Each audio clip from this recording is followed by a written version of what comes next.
Okay, so before today, the email that I sent, as well as mentioning that we would be recording the session, one of the things I also mentioned was that we would be taking an opportunity to try to share some of the things that you guys have all been doing this last year that's been working really well. And we're going to start off particularly focusing on things that you were doing remotely that worked well. And I know some of you were kind enough to send some examples. So I've put those examples in some slides and would be really grateful if you wouldn't mind saying a few words about the thing that you shared.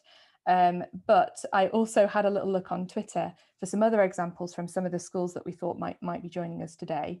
So you may also see something that you didn't send to me, but hopefully you may be able to say a few words about it. And if not, I think hopefully we'll be able to sort of see from the tweet what the content of the activity was. So here are your examples. So we'll start off with this one from Sunny Hill. So this was Nicola. Would you like, before I play the video, would you like to explain this video?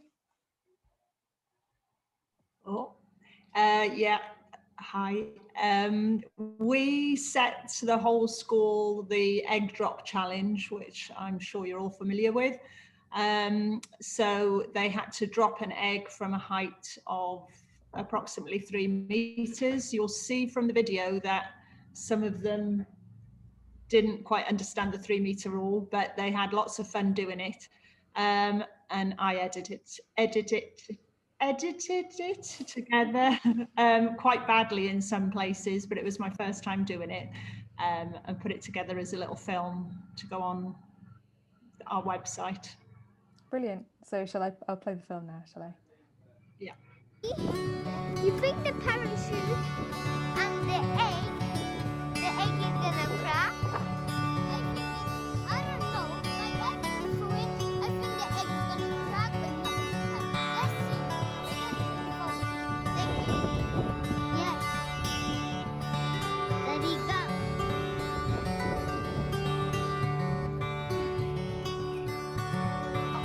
Ready?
That was really lovely. Thank you very much for sharing that, and good editing job as well. I think if that was your first edit, it was very impressive. Did you use iMovie to put it together or something else? Yeah, iMovies. Yeah. Thank Very nice, lovely. Really nice as well to see the children's sort of different approaches to how to complete the challenge, and the involvement of the parents as well. I think that's a really great way of kind of getting the family involved in what was going on at home. So that was really nice. Okay, the next one is Hitherfield. Yep, that was me. Cool. Yeah, so we were learning about materials for our half term. So quite near the end of the learning, we set them a challenge to make their own waterproof boats, and that could float using whatever they had around the house. So they used everything they'd learnt so far, whatever other things they had, to build their boats. Most of them put them in a bathtub or took them outside, put them in ponds and stuff. And then they filmed a little video of their boats floating or sinking, which then we were using the Seesaw app for all our virtual learning. So they uploaded it onto there, and we introduced the blog feature. So they shared that to the blog, which then meant that they could comment on each other's work and give feedback about how they could improve it the next time, or what they liked about it and things that went well. Lovely, that's great. And it's nice to hear that you're using the blog feature, because I think last time I spoke to somebody from Hitherfield about using Seesaw, you were using more using the class journal, and so it's nice that you've kind of taken on that different side of it as well. I don't know if others are familiar with Seesaw, but it's a really nice way of sharing work. Do you think that you'll continue using Seesaw kind of in school, and have you continued? We do use it quite a lot in the classroom. We use it to document any practical work, and also it means the children can take pictures and then do voice recordings. So it relies a lot on them writing, which is great for the ones that struggle to write but have brilliant scientific understanding. Yeah. So use their explanations a lot. So yeah, we're still using it in class. We still use the blog while we're at school to share our work with our friends from other classes, so that they can still interact across the different bubbles too. Yeah, that's great. And I guess it's also something that I think will come in very handy under the circumstances, should they arise, that the children have to go home as well, yeah. And kind of keeping that sense of continuity. Brilliant, thank you for sharing that. And then the next one was Clapham Manor. Sally shared some helpful websites and resources that they'd been using at Clapham Manor, which were the Institute of Physics Marvin and Milo story activities, and then also the Explorify website, which has a lot of free activities that they were making use of as well. So these slides, by the way, we'll share after the session, and I've linked these two images to those websites. So if you're interested in having a little look at them, then you can just click on those pictures and take a look. So the next one was from Danesfield. Do we have a Danesfield person here? Not sure we do. But this I thought was interesting, was that they shared on Twitter an activity that they'd done, and it was actually with an external facilitator that ran a Zoom session that was all about mini beasts, and then all of the children kind of got involved. And I think that they had mini beasts who joined the call as participants in the call, so that they could have a look at them up close and talk about them and things. I thought that was a really lovely thing for them to have shared. Lark Hall, we do have Lark Hall here, don't we? Is it Caitlin? Yeah. Yes. So this was a fossils activity. Were you involved in this one? I wasn't. That looks like year 4, so not my side, but yeah, because I'm sure it's the same for everyone, we had children in school and children at home. A lot of what we did in school was kind of replicate that, or the activities we did in school were replicated at home. So there they've said, whoever tweeted that anything they've got at home they can use to make fossils, which is really cool. Yeah, that's a really lovely idea, and I think something that we've talked quite a bit about among our team in terms of how you do things remotely is like thinking really carefully about what resources you require in order for them to be possible. And this is a really lovely way of making it so that you can probably find something in your home that you can use to complete this activity. Yeah, great, thank you for that. And I think actually that the next one it's a similar thing. It's the same topic about fossils, and making imprints. But they did it with biscuits rather than by using clay and modelling. But that was from Macaulay, who I think Ellie couldn't make it today, but that was their example. Lovely. And then we have this one from Ray. I thought this was interesting, and I wondered if anyone else had done this. We'll have a bit of a chance to talk more about other examples after these ones. But this was all about the children creating presentations, and then they used Google Classroom to share their slides and present to one another about the research that they'd done on their topic, which in this case was the human body. And I know that that's one way that quite a few schools, particularly with older children, and I know that secondaries have been using the technology in this sort of way as well. So I'd be interested to hear if anyone else has any other examples of that sort of thing when we get to that point, which we have. So I don't know if anybody had any other thoughts about things that you did while many of the children, and I know not all of the children, but many of the children were learning from home. I'm going to stop sharing now. Were there any other activities that you ran, either as ways, like you described, Caitlin, of kind of connecting the learning that was happening in school to what was happening at home, or just getting the children communicating with each other, getting them working with their families? Does anybody have another example that they would like to share? I can share something. Sorry, I don't know if there's lots of background noise. In year one, we did some work on materials as well. We did the boats activity that I saw as well. But we were also reading the Gingerbread Man story in English. So we did an activity of what would happen if the gingerbread man fell in the river. Instead, so they had biscuits, they used any biscuits at home, and just any liquids they had. So it's quite easy to resource. And got them thinking, and they really loved that. They sent in lots of nice videos. So that was quite a fun activity. That sounds like really good fun. Okay, so I think I'll hand over to Peter now for the next bit, which is more about thinking about so now that we're back in school, what might have changed. So Peter, over to you. Thank you, Rowan. Yes, so it was great to look back and hear about successes, but I guess you're really focused on what's happening now, tomorrow, and what's possible over the coming times ahead.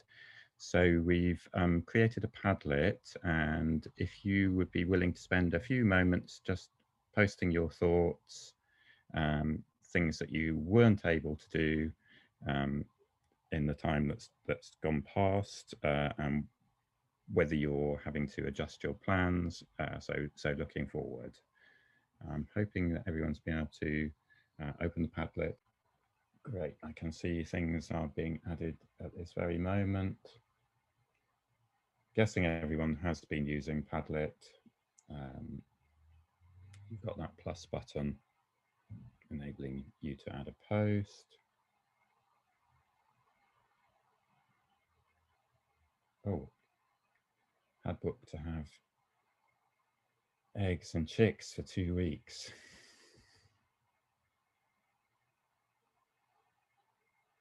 Brilliant. So we'll give you a few more moments for that, but obviously if ideas occur to you later on, feel free to add them as well.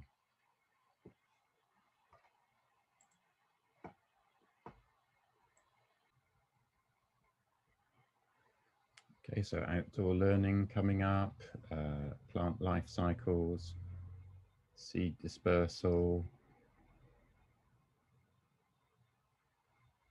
practical experiments. Children very excited to learn about animals, and as I had to shut pet cat out of this room earlier, I wondered if any of you would be sharing ideas about pets as well.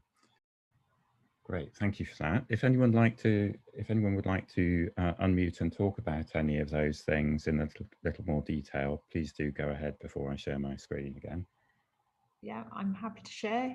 Yes, we've had a neglected vegetable garden for over a year. So part of our plan of coming back was to get the children out and about and using it and weeding and planting.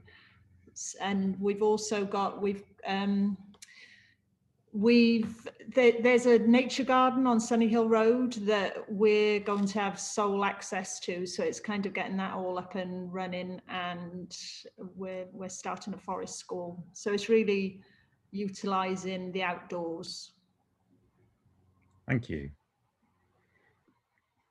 Anyone else, please just go ahead. Utilising the outdoors. What about the opportunity for children to work together? Will that be part of your planning, do you think? Collaboration, teamwork, some nods there, thank you. Okay, and I realised there was a nice example that I didn't show, so I'm going to bring that up, particularly as we got Julian's representation here. So thanks for your contributions. Do add some more. I noticed the comment about eggs and chicks, and I just wanted to mention that one thing that I've seen schools do before is use have a dedicated iPad and use time lapse to record the process with that, just using that one iPad, like over the course of several days, kind of thing. And then that obviously creates like a sped up video of what's happened with them, with the eggs hatching. And I thought that would be worth mentioning, just because obviously at the moment we've got this thing where we know that there's a risk of bubbles being sent home, and that could be something to consider as a kind of like backup for keeping everybody feeling included and able to see the process. Just thought I'd mention that. Okay, so you Success at Last, I've got the example, well, I think it's from last September, lovely example that shows outdoor activity, practical activity in action in a very exciting and engaging way, but that looks perfect sort of outdoor activity. Yeah, and as I said before, a lot of the pictures link to things, and these tweet pictures link to the tweets. There's a really nice little video that goes along with it. So for anyone who would like to have a little look at that, it's only 13 seconds long, but I thought it looked really good fun. Okay, so just briefly now, I don't know whether it sounds not from the lovely practical home activities that you've described, but I know colleagues who have been teaching maths have some of them have picked up a kind of crisis of confidence about tackling maths during the period when children have been at home, and that's possibly in terms of family support. So I wondered if you'd noticed anything similar with science, and linked to that and pupils' confidence is the concept of science capital that you may well be aware of, but I was going to say a little bit about that. And then I guess during these really troubling times, we've all been hearing a lot about disinformation, and in some quarters mistrust of experts. On the other hand, Rowan, as you said, scientists are the heroes of our times, and lots of inspiration and positive role models in terms of equality and inclusion. I'm just going to move on now to a little bit about science capital, and I think that's still really relevant, linking into the whole need to be continuing to encourage both girls and boys to see science as something for them.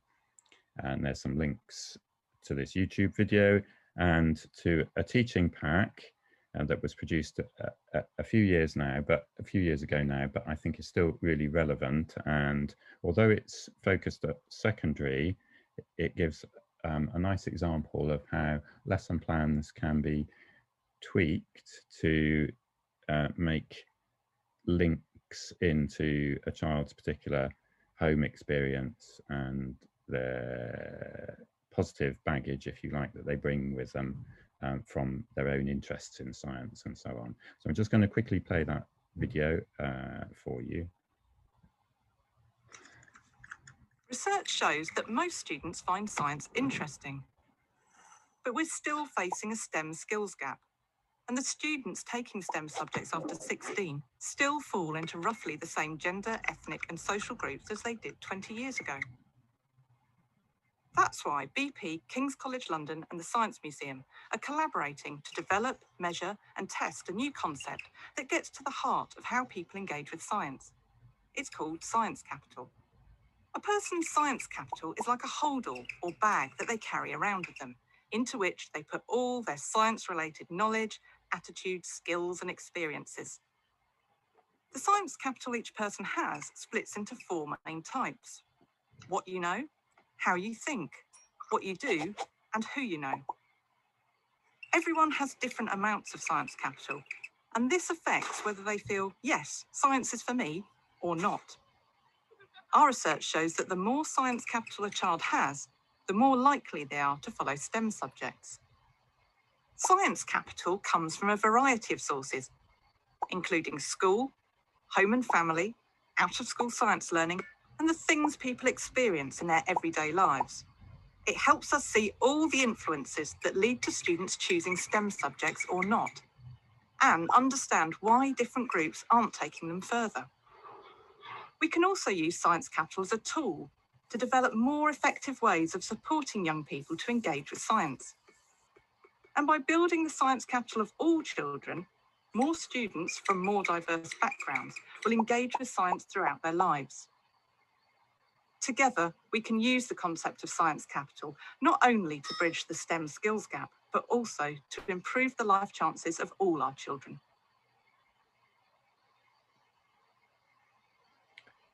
And I guess continuing that theme in a way of bringing in things that are happening outside school that children may be aware of, I wondered, I know in my experience as a teacher, I always used to like bringing in topical items. So here's a couple of things that I picked up from last week's and this week's news. So a problem with space debris, and a rocket was launched. That's taking a little while to load, but really interesting. To me personally, you may not share that interest, and there's another news story from yesterday, I think, an actual launch. And I know very many children have a real interest in the environment, and this whole concept of waste floating around in space is quite intriguing. And in terms of living things, and also from an environmental point of view, I don't know if any of you spotted this news about an Arctic walrus right out of place. It's been moving around the UK, last seen in Wales. Some videos there as well. And plenty of stories on Newsround. That's a child-friendly version of that news story. And I know we worked in partnership with First News, and many schools subscribe to that. So they regularly feature news stories in the printed newspaper, but also in their TV channel online. Did anyone have any thoughts on that? Possibly picking up on the news is something more for Key Stage 2, but is that something that you've done successfully, or you might like to do in the future? Yeah, we've got a window on the world display in our hall, and we change it every week. So it's just like large black paper, and we write on it with chalk. And so it's different news stories. So we always include a science story, 1 or 2 at least, and make sure that the children know about it and look at it when they're having their lunch. So we use some of those sites that you said to get our news stories from. And does that always fall to you, or is that a collaborative enterprise, trying to just whatever people have seen and think is suitable? Well, we use picture news for, we have a picture news assembly every week. So Yeah, I do the assembly. So sometimes the news on the board links to that, like it was the Mars rover was the picture news the other day. So we had a part on the board about that. But at the moment it's me. But when I start at a science club, hopefully it'll probably become a part of that. Oh, that's a great idea. Thank you for sharing that. Okay, well, I'm going to hand over to Rowan now. Cool, thanks, Peter.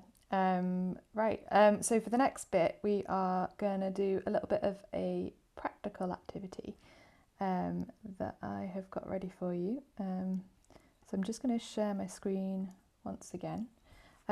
Peter, are you able to, or possibly you already have, are you able to share that Padlet No, link I'm in there? just on it now, so bear with me 1 second. No problem, thank you. Yes, so we're going to have a go at doing some science-based activities using Scratch. I know some of you are probably familiar with Scratch and may have used it more in teaching computing, as it is a block-based programming platform that allows you to create little animated programming projects. But there are lots of ways that you can use it and make links with science as well. We're going to have a go at a couple of little practical activities to show you how, and then I'll sort of talk a little bit about some other examples as well. So what I've done is I've made this Padlet board, which Peter is going to share in the chat, which contains all of the links that you'll need to complete these activities. And the first activity is going to be all about making a virtual zoo. And when I say a virtual zoo, it's going to be a Scratch project that has a character that's going to introduce themselves and introduce the scene. It's going to have some animals on it, and the animals are going to say something when you click on them. And part of the reason that I thought it would be a good idea to include this particular activity is because although the remote nature of this session means that Scratch itself works really well for something like this, because it works on basically any device. It works on laptops, it even works on phones, it works on iPads. But actually this activity works perfectly in Scratch Junior, and I've done this activity with, or a very similar activity. Sometimes it might be themed around Antarctica or themed around the rainforest, but the idea of having different animals and then getting the animals to say things when you touch them that talk about who they are or where they live or what type of animal they are. So we'll do this in Scratch, but you can also do it in Scratch Junior. It's quite easy to do. And to get us started with it, I've actually already made a little template project. And if you have got the Padlet page open, then you should see in the first column, which is for the virtual zoo column, there is a template project that's going to get us started with making our zoo. And the template project looks like this. So when you've got this Scratch project open, if you click C inside, that will allow you to edit it and do some different things with it. And when you do that, you'll notice that on the right hand side of the project there are actually all of these that you can only really see this character who's called Sam on the stage. And in Scratch your characters are all called sprites, so you'll notice that it says down here this sprite is a giraffe or this sprite is an owl, and then this sprite is called Sam, and that's the only thing that should be visible at the moment. But as you click on these other characters down here, these other sprites, you'll see that there's this show or hide option just above them. So if you pick an animal, whatever animal you like, click on it down here and then click the eye, then you should see it appear in the picture. You can click and drag it to move it to a different position if you want to, but I've tried to spread them out, so hopefully they should all be visible when you click on the eye. And you can make as many visible as you want. You can do all of them if you like. I think I've suggested doing 3 just to get yourself started. And then the idea is going to be that once your animals are visible, we're going to make it so that the person who views your project can click on an animal and find out a little bit about it. So the way to do that in Scratch is to use this block. The block says when this sprite is clicked, and it's a yellow block, so it's in the events section. And you should see when you have a Scratch project open, over on the left hand side you've got the place where all the blocks live. It's called the block library, and they're all organised by colour and type. So because this is a yellow block, you know that you need to go to the yellow section, and then you should see it in there, and it's when this sprite is clicked. It's important to make sure when you're programming a character that you've actually got the right character selected, and you can tell it's selected because it kind of goes blue like that. So if you're trying to program your bear, click on the bear, and then drag the blocks in and start getting it talking. So you can start off with something like when the sprite is clicked, and then maybe it can say something. My characters are speaking in speech bubbles, which means that I need one of the purple looks blocks to get them talking. And you can actually make a sequence of different things that your character might say. Maybe it tells you whether it's a mammal, or whether it's a bird or a reptile. Maybe it tells you about where in the world it might live. A little bit of information about your animal. And then there are lots of other things that you can do as well. So some characters in Scratch, and not all characters, but the ones I've used in this project, they've just come from the sprite library that comes with Scratch. I didn't draw them myself, I didn't have to add the pictures in. I added them by pressing the little cat at the bottom right hand corner. There's a little cat face with a plus, and when you press that you can add a character to your project. And in fact, if you're desperate to do an animal that isn't in this project now, you could click on that button and you could find an animal in that list of sprites. And I mention that because a lot of the characters that come with Scratch actually have more than one costume, which means they have more than one way that they could look. And an example of this is the owl that we can see on the screen at the moment. Now what I've done in this script is I've made it so that after my owl is finished speaking, it will follow this little loop of instructions, and these instructions get repeated 3 times. And what my owl does is it says it waits 0.25 seconds, and then it goes on to the next costume. And it actually has a list, it has 3 costumes, which is why I chose repeat 3, and it will just cycle through those 3 costumes that it has kind of hidden when we start the project. And the reason I told it to wait 2.5 seconds is because if you don't do that, it moves so fast it just looks like a kind of flicker. You can't really see the different shapes, whereas if you do it a bit more slowly, then you can actually see it move from one shape to another. And that's a really simple way that you can kind of animate things a little bit in Scratch and kind of make it come to life a little bit. So that's one way that if you wanted to, you could customize your little virtual zoo and get your animals moving. I've got 1 or 2 other ways you might do that as well. So this is what I've done with the giraffe. The giraffe is going to move from side to side. And the way that it does that is it's actually got repeats within repeats. But if we just look at this individual repeat first, you can see it says point in direction 90. And actually, the way that directions work in Scratch, it's kind of like if you imagine a clock face, and you imagine 0 is at the top at 12, 90 means 90 degrees, so it means at 3 o'clock, basically means it points right. But you don't have to necessarily remember how that works, because when you click on a number in that block, you get that little clock face, and you can drag an arrow around, so you can decide which direction your character goes in just by dragging the arrow. But if you know the numbers, you can also put the numbers, and obviously that's useful when teaching maths. And then it will move 2 steps, which in Scratch is actually a really, really tiny amount. 2 steps in Scratch is like you can barely even see it move. But because it does that 20 times, it actually moves in kind of a smooth motion to one side. And you can see that it starts by moving to the right in a smooth motion, then it moves to the left in a smooth motion because it's minus 90 degrees. But then it does that whole process 3 times. So that's why it's moving backwards and forwards like that. And that's just one, and again, another example of a way that you could get your character to move in Scratch. If you want to add sound to a project in Scratch, you should see that when you go to the top left-hand corner, if you've got one of your characters selected, there is a sound menu. And then on the bottom left corner, there are a few different ways that you can add sound to your project. And the one that I have highlighted here is the record button.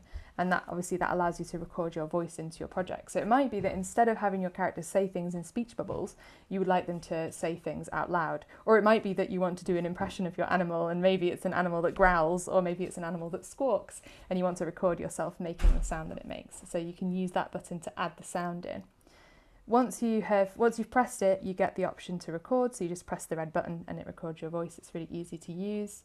And then if you want to, you can actually you get the sound as a little recording, but then you can actually rename it, which is quite useful because it means that when you add it into your code, it's easier to tell what you're working with.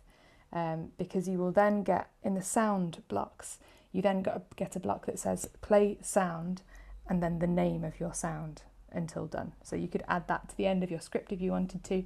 You can see that my bear is going to roar after it's introduced itself.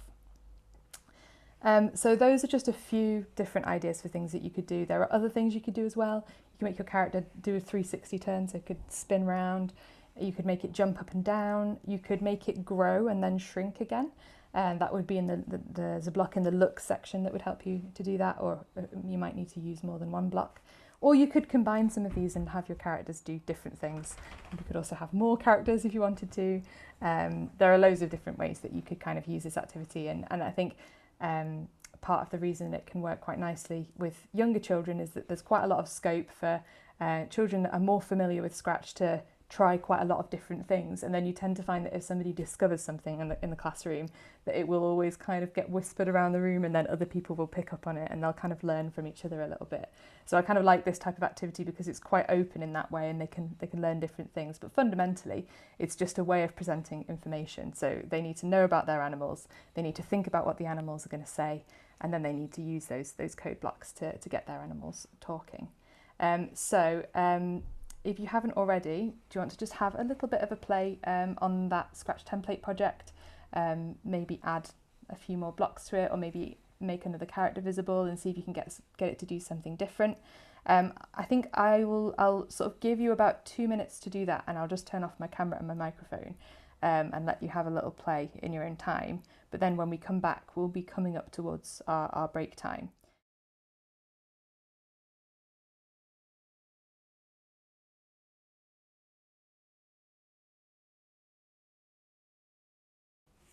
Cool, welcome back everyone.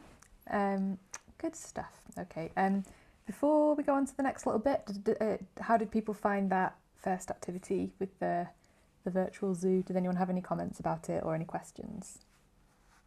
Yeah, I thought it was a nice idea, but I think they probably know more than me at this point about Scratch. Yeah, I think that's often the case. Something that quite a few teachers have said to us as well, particularly now, is that it's always been the case that with Scratch you tend to get a real split in terms of pupil confidence and pupil knowledge, depending on whether or not they do it at home, whether or not their parents are interested in it and encourage them with it and things like that. And I think that gap we will see widen, which I think is as part of the reason that I like thinking about kind of how you can embed the use of technology and computing in other subject areas, because I think it's really important. I mean, not just for the sake of the children really, but for the sake of the technology that we use in the future. I think it's really important that children don't get left behind, and that just because a child hasn't been as encouraged, that doesn't mean that they don't get the opportunity to engage with this kind of stuff. I also think that, like I said before, like actually often if some children have had the opportunity to really get quite deep into it and learn quite a lot of stuff that their teacher might not be aware of, and basically come back to school with all this knowledge that they might have had the opportunity to acquire, that can be a really helpful resource. And I think it sometimes can be a bit scary as a teacher to know that there's stuff that there might be questions that you don't know the answer to, or that there might be stuff that the children know that you're not familiar with. But actually it can be a really valuable and quite empowering resource for the children to know that they can share their knowledge with each other, and they can even teach their teacher things sometimes. So I'm always quite encouraging of kind of really embracing that, I would say.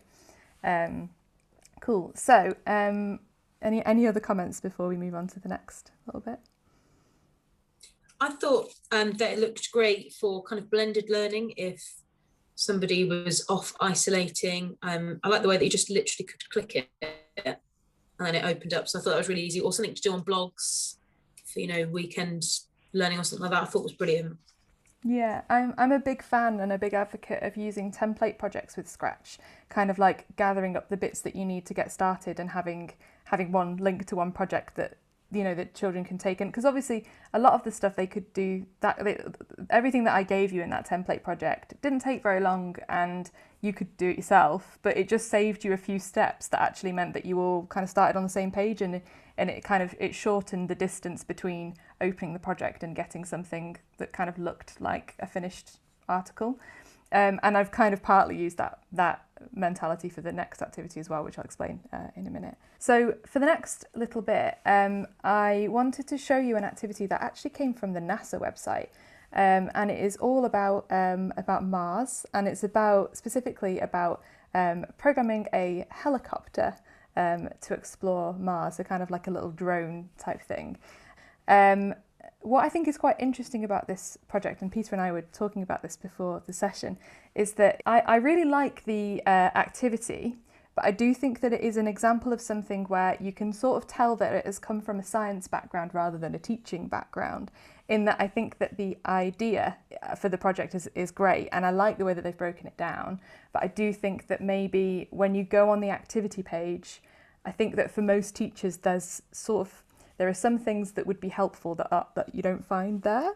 So what I've tried to do is I've taken this activity, which I think is a nice idea and a good activity, and I've tried to kind of like make some other stuff that I hope would be helpful if you were going to use it with pupils.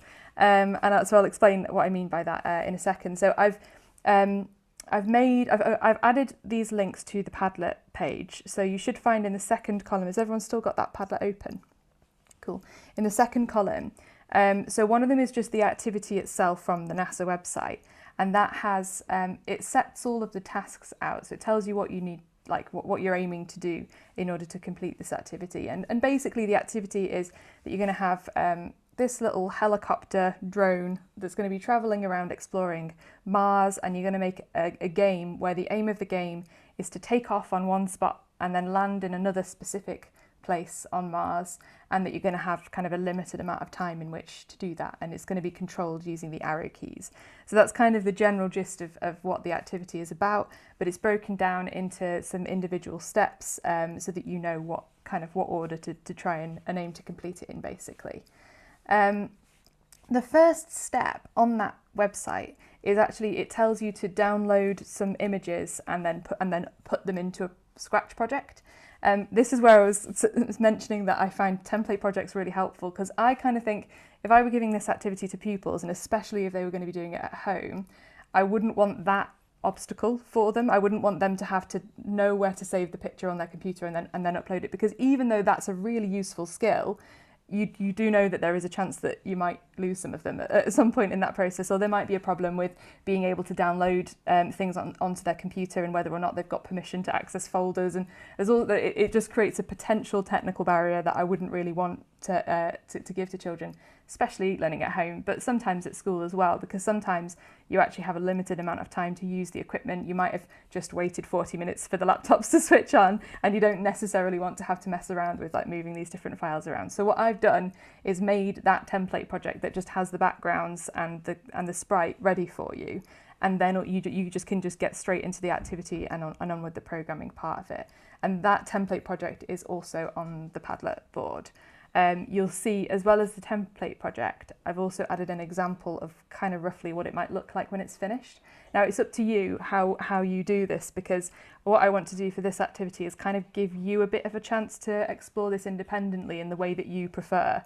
And so if you want to look at the finished article first and see what it looks like and test it out, you can. If you would prefer to kind of go through step by step and see it as a bit more of a challenge where you find out for yourself, that is also open to you. And you can do that by going through the activity on the NASA page. But if you open up this template project and you press C inside, that's where you can get programming and start completing those activities. And so the first step is going to be to try and have a go at making the helicopter fly. And the thing about Scratch and specifically this idea of making an object move in Scratch is that there are just loads of different ways of doing it. There are loads of choices to make.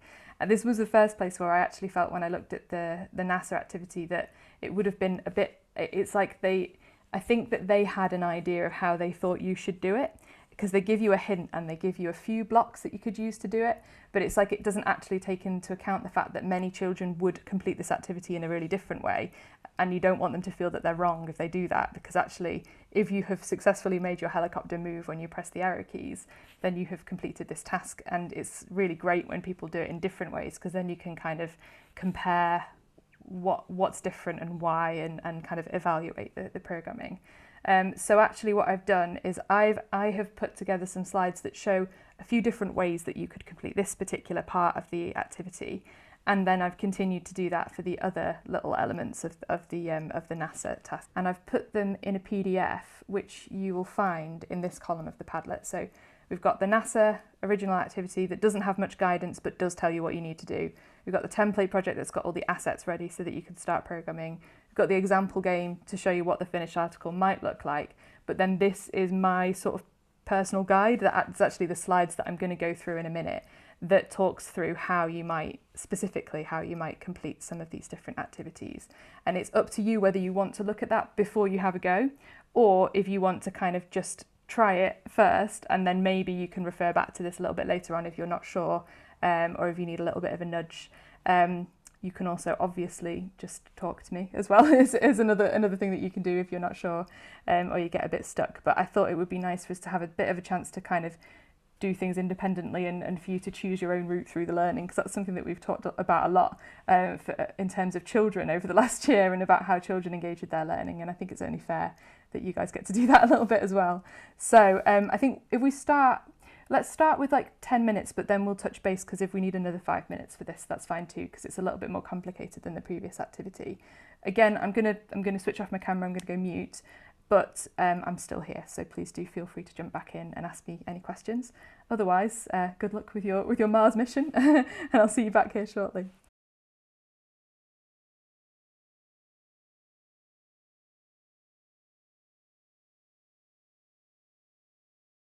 Okay, cool.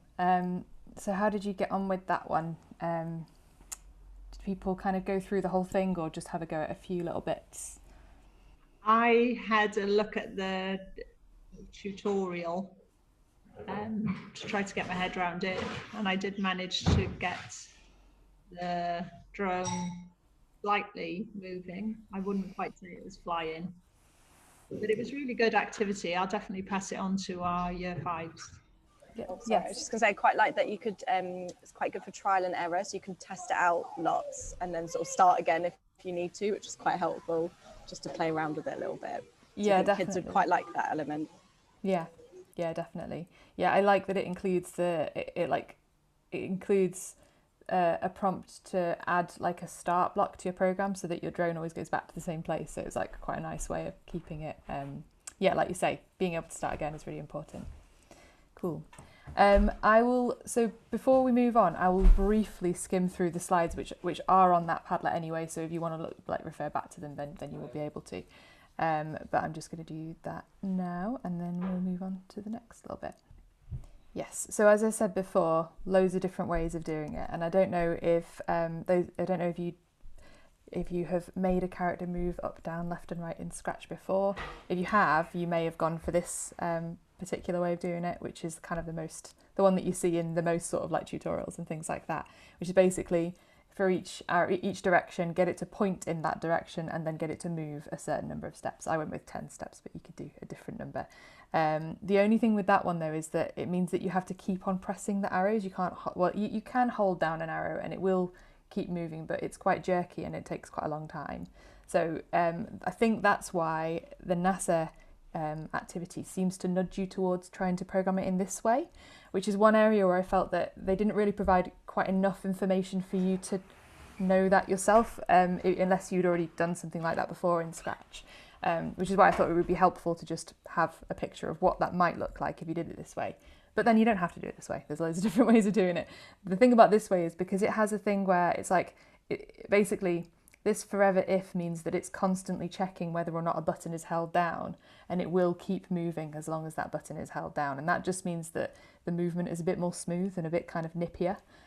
So that's kind of, it's just another way of programming it. But fundamentally, it does the same thing. It makes it move up, down, left or right when you press the buttons. And then this is another way that you could do a very similar thing where it's actually, and it's similar, but it's not quite the same, because in this example, the helicopter would always be moving, because when you press the green flag, it starts off pointing up and then it just keeps on moving. And then the way that you would control it would be to just change its direction using the arrows. So they're just 3 different ways of programming more or less the same sort of thing to happen in your game, and you could pick whichever one you felt made the most sense or worked the best with the game that you made. And I think it's always nice to have that kind of like room for different options and trying different things out and evaluating them in programming activities. There were a few other things as well that it kind of hinted that you could have a go at. You can do things like make a second costume for your character and then flip it so that you can make the costume keep changing, and it kind of makes it look like it's flying because it's like flickering slightly as it flips. That's one way that you might do that. The adding of a takeoff location was one thing that it mentioned. So if you drag a character into a particular position, you can then use this block where the numbers should automatically change to its position. You can add that block into your script, and it just means that when you press the green flag, it always goes back to the same place. But it suggests even using a random block so that it goes back to a random position instead of going back to the same place every time. You can add a landing spot, and it says in the activity plan you could do this by adding a whole separate character, or you could do it by drawing on the background, and you can see I've put some images to show each of those two options there. And then the important thing about this is that it's used this red colour, which will pop up again a little bit later on. It suggests using a timer, which you have to add a variable to do that, and it's a bit of a variable is like if you think about a score in a game, it's like anything that tracks a number, and then the number might go up or down, or the number might change. In this case, it's a timer, so it starts at 10 and then it counts down, or you could have it start at a different number. Notice that it goes down every 1 second, so that's how you can control the speed. You could change that to half a second if you wanted to make the game a bit more difficult. And then this one here, so I mentioned before the colour of the landing spot was important, because you can create a script that does this, makes it so that if your character touches that colour, then it will say mission accomplished, and then everything else in the game will stop, so that the timer doesn't like go down when you've already completed the game. If anyone had a look at the example, I actually programmed it slightly differently, because I had my landing spot be a separate sprite, and instead of saying touching colour, I just had touching and then the name of that sprite. And there are a few things actually about the example that I did differently to the slides, and that's really just because I wanted to show that there's always loads of different ways of doing things in Scratch, and it's important, I think, for kids especially, to understand that if your work doesn't look the same as the person sitting next to you, it doesn't mean that you or they have done it wrong. It just means you found more than one solution to a problem, which is always a good thing actually when it comes to programming. So I thought that was a nice resource, because it's nice that, and it's exciting that it comes from NASA. And if you're doing any work around a space topic, or if you've been looking at Mars missions already in science, then it could be something that could link quite nicely with that. There were a couple of other things that I just wanted to mention as well, just to do with Scratch and science. One of them is this this project, which is on my Scratch account, and it's linked to in the slides, or it's linked to in the Padlet, and it's basically like a visualizer that has a character that will draw lines depending on the volume of sound. So really it's a way of sensing sound, and you can do things like sing to it or speak to it, and you'll see the pattern of colours and lines change as you do that. There's one that's with lines and there's one that's with blobs, so that's quite a fun thing to just have a little go at. And it's also just a demonstration of the fact that in the sensing section of Scratch there is a volume sensor, and you can use that in lots of different ways, and I think Peter's going to talk a little bit about sensing the environment in a few minutes, but that's just a way you can do that in Scratch. And then this one here is in Scratch you can make so you can make a studio in Scratch, and it means that you can collect up projects around a particular theme and put them all in one place. And as you can see, this studio is all science projects, and some of them might be interesting to have a little look at, so you can see examples of things that different people have done with Scratch. Yes, so that's all our Scratch stuff, but that Padlet will still be active after today, so if there's anything on there that you want to have a little bit of a look at, feel free to, and if you have any questions about anything, then also feel free to get in touch with me. Very happy to answer questions about Scratch, because as you can probably tell, I really like it. Okay, so thank you very much everyone, and Rowan included. You can never have too much Scratch is one of our maxims here. So yeah, hopefully that's been useful for you to have some hands-on time and some nice resources. So in the next section we've got a mix of different things, and I know it's really hard trying to get the balance.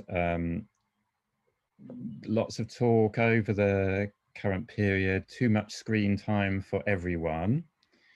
So the next example kind of picks up on the zoo theme, but in a more traditional way. So once again, I'm just going to go back to sharing my screen.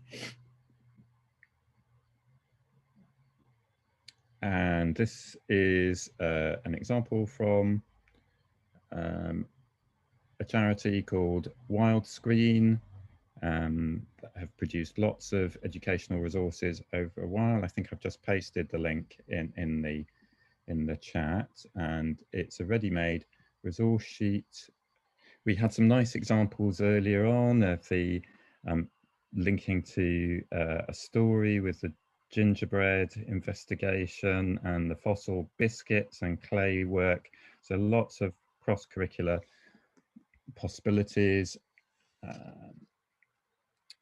And I guess this is adopting a more traditional art or DT work to producing a shoebox habitat. And that could go alongside producing a Scratch or Scratch Junior version. And then I guess a more traditional digital approach, some useful links of children doing some research online. So just thought I'd include that in case people are thinking too much screen at the moment.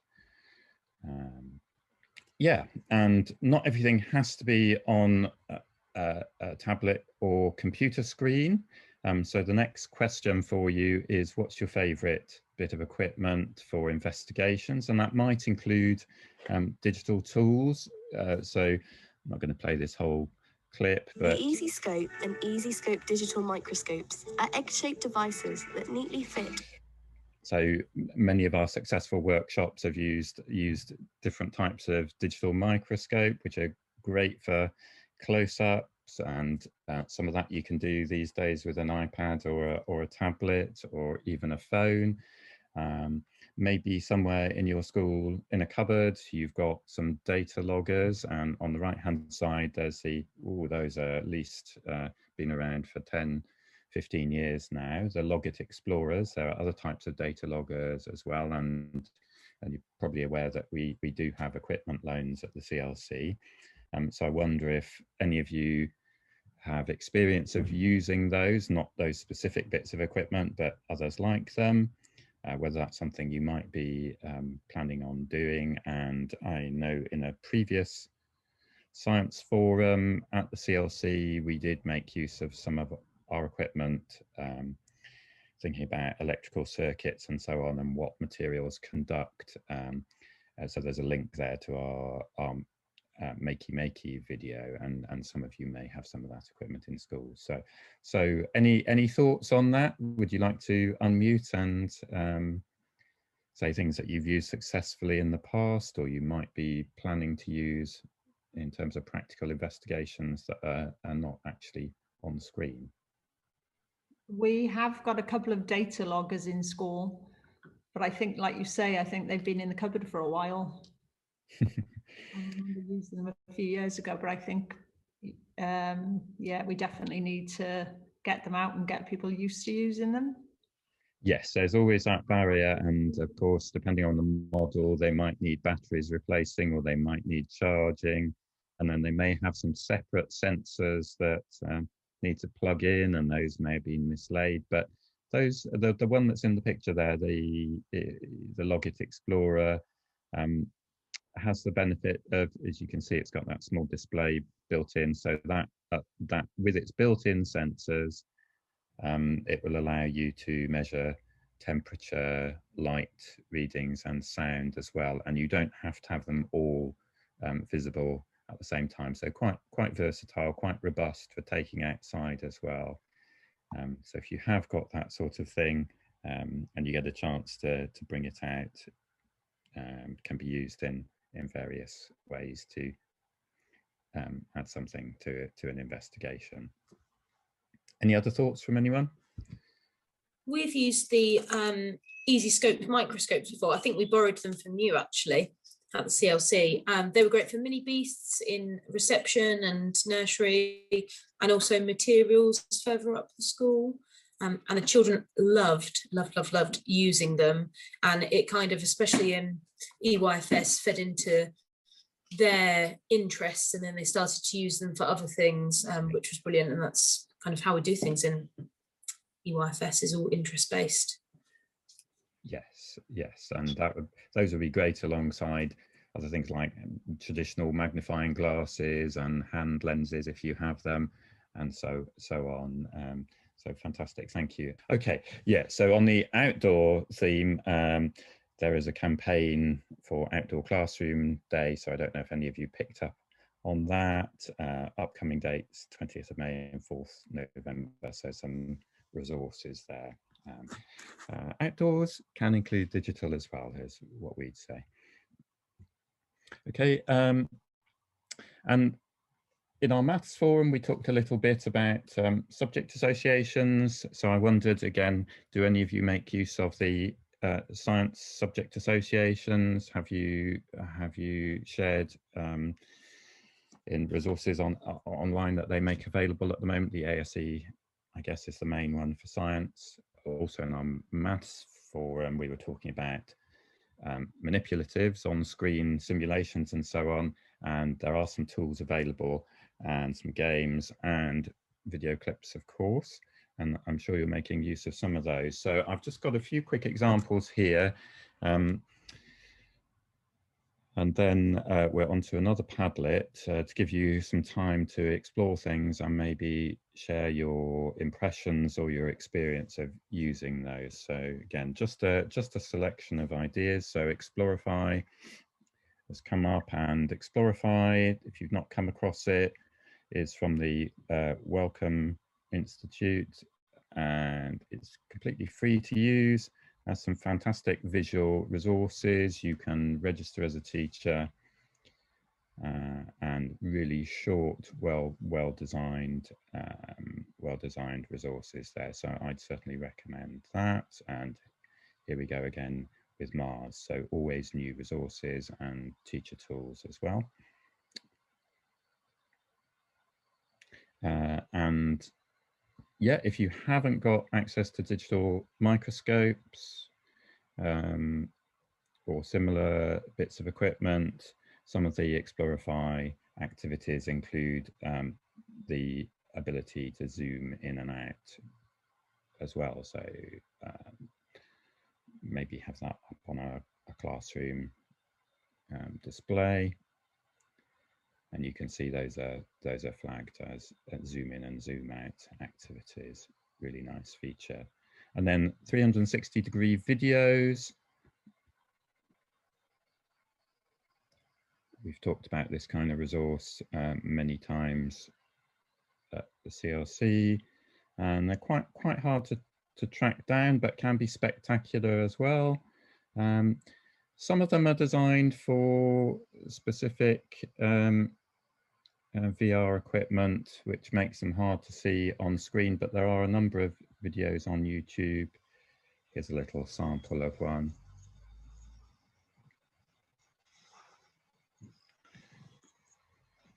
If you like, allow you to have a virtual visit to a habitat.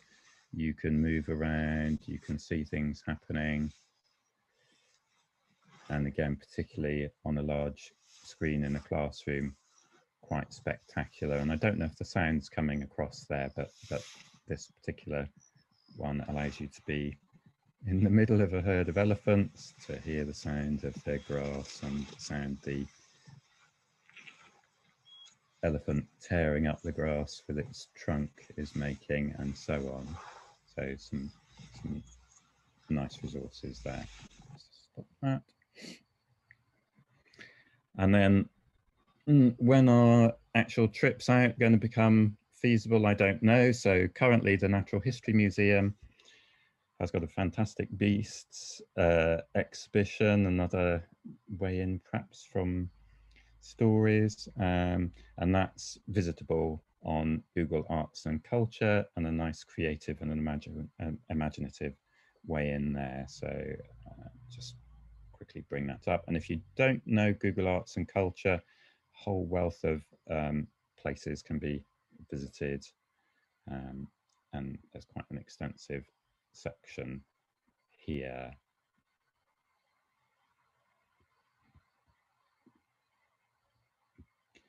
And then don't know if anyone's actually tried out this game. So it's called Total Darkness, and I did start playing it the other day. So I'll put these links onto the Padlet that we've created, and maybe you'd like to investigate that. It seems quite a fun way into thinking about light and dark and how light is produced. So those are just a handful there. So we've got a Science Padlet, Science Tools Padlet, and perhaps you'd like to spend 5 or so minutes now just browsing through.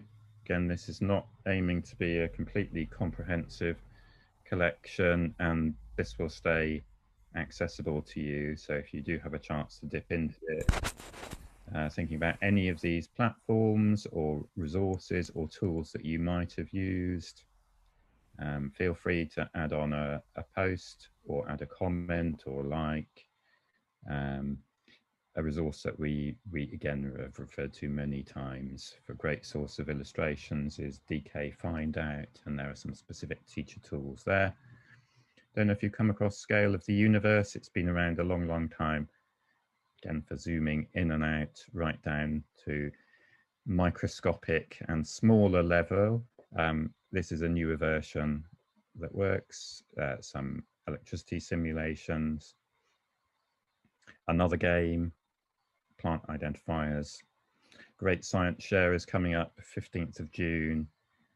So some other resources there that you could care to investigate and comment on. So Rowan, I can see time's passing by. So I think we've got about 3-4 minutes for people to access that and have a quick look and possibly leave a comment or impressions. Certainly not an exhaustive list, so please do add on anything that you'd like to share. I'll put those other links on shortly as well. What you found that is useful, any other resource sites that you'd recommend to colleagues. And if there's something particular, Key Stage 1, early years, if there are some resources there that you particularly like, please do add those on. Certainly Purple Mash has its mini mash section if you use Purple Mash, and there are science related activities in that. And Busy Things as well has on-screen activities, including science. Great, thanks for the comment about Explorify. Seems fantastic to me. And I noticed that the switched on science resources, which I know have been around for a while now, but those seem to be completely free access on London Good for Learning at the moment as well. Okay, so do feel free to come back to that if that's useful, and share things if you get a chance. But I'm going to, Rowan, hand over to you now for the last item, if that's okay. Cool. So we tend to like to sort of round off our sessions at the CLC with having a little bit of a think about how what you might take back to school, how you might apply some of the things that we looked at today. This doesn't have to be a public thing. It can just be on a little bit of paper. It could be, you know, in your notebook, whatever you prefer. But just have a think about something that you've either maybe spoken to somebody about or had a look at or tried that you think that you might be able to use with pupils in the future, or share with your colleagues, or use in any way really in your school.